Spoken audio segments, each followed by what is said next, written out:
Hello again and welcome back to the card mat. About 3 weeks ago I put a video up aimed at beginners guide to card magic. I shown false shuffles. One of them was the running shuffle.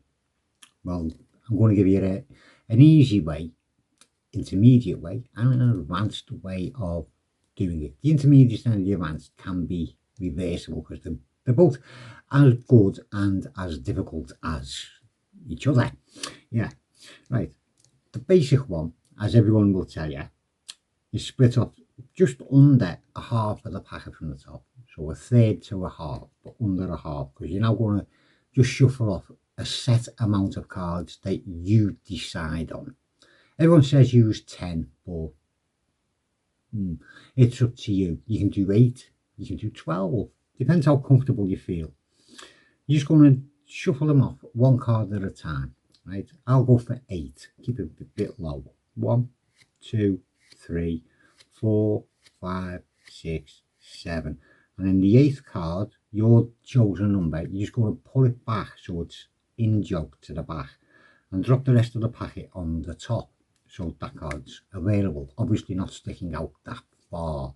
This is for demonstration. The better you get, the nearer in you can have it. But you're just going to push down on it now and get a break.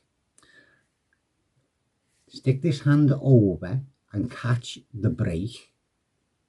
So you can turn it around and pull off the bottom half.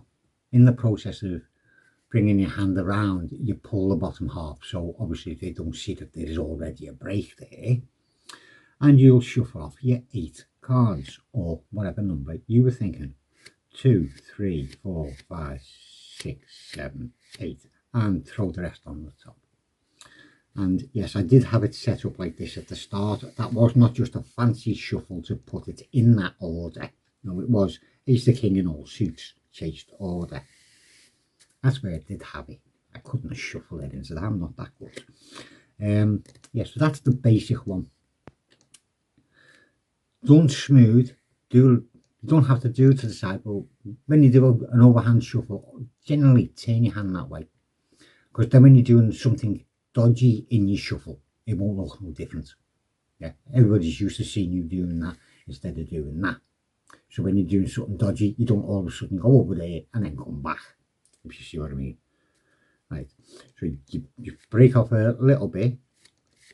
3, 4, 5, 6, 7. In jog it, throw it on the top, push down, catch your break, square it up, catch your break and break all of them off. 1, 2, 3, 4, 5, 6, 7, 8 on the top.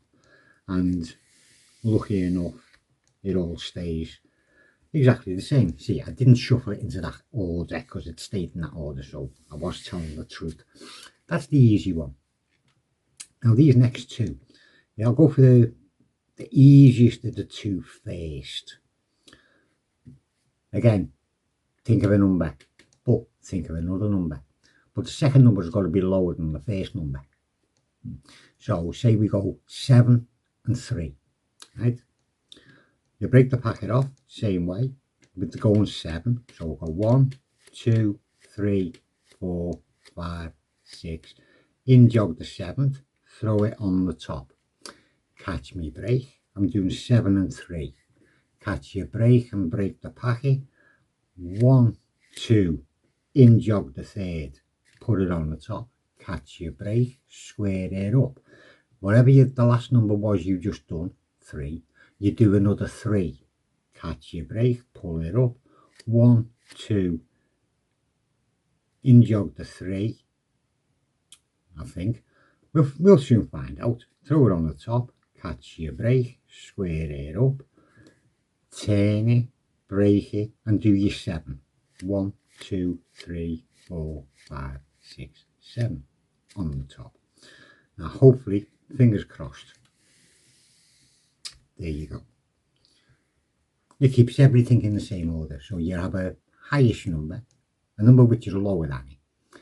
Do the highest number, lowest number, the lowest number, the highest number. Yep.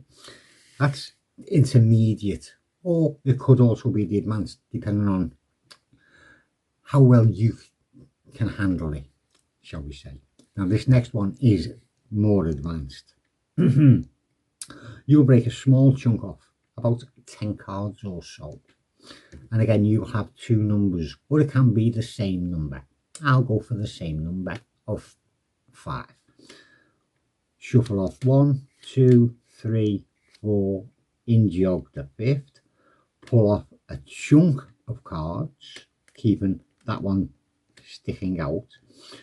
Do another 5, 1, 2, 3, 4, in jog it and throw them on the top. Now this is where it gets tricky because you've got to get 2 breaks. So as you're squaring up, pull down on both of them with your thumb, and you can catch a break on that one, and you've got a break by your knuckle part on that one there. And all you'll do is break the first packet off, shuffle off your second number, that's 3, 4 and 5, take everything from the break and shuffle off the 5. Obviously 5, I think that was 5. We'll soon find out. Should have counted. Yeah, it was 5. And that keeps everything like that. If you are using 2 different numbers, obviously you're doing the first one first, so you're doing a 7 and then carrying on, and then the 5 is going on the top. So when you do your break, the first lot is 5, you drop the big chunk, and then you do 7, right? Just to clarify that one for you.